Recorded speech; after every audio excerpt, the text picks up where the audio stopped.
હમણાં સુરતમાં એક ભ્રષ્ટાચારની ટાંકી તૂટી પડી. આ ભ્રષ્ટાચારની ટાંકી લોકાર્પણ પહેલાં જ તૂટી પડી.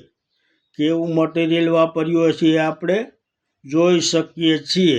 તે પછી નવસારીમાં પણ એક પાણીની ટાંકીનું લોકાર્પણ થતાં પહેલાં જ તૂટી પડી. આ પાણીની ટાંકીમાં પાણી ભર્યું ત્યાં તરત તૂટી પડી.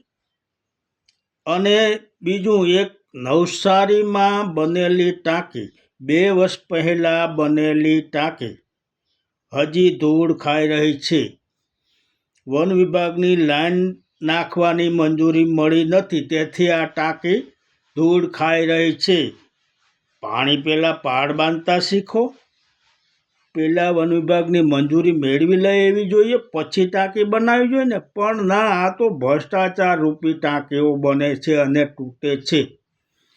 હવે એજન્સીને નોટિસ પાઠવી છે.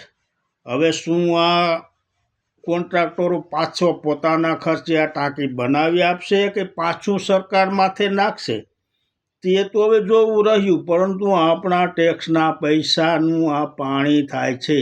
આ ભ્રષ્ટાચાર રૂપી ટાંકીઓ તૂટે છે અને આપણા ભરેલા ટેક્સના પૈસાનું પાણી થાય છે. ક્યાં સુધી સહન કરશું?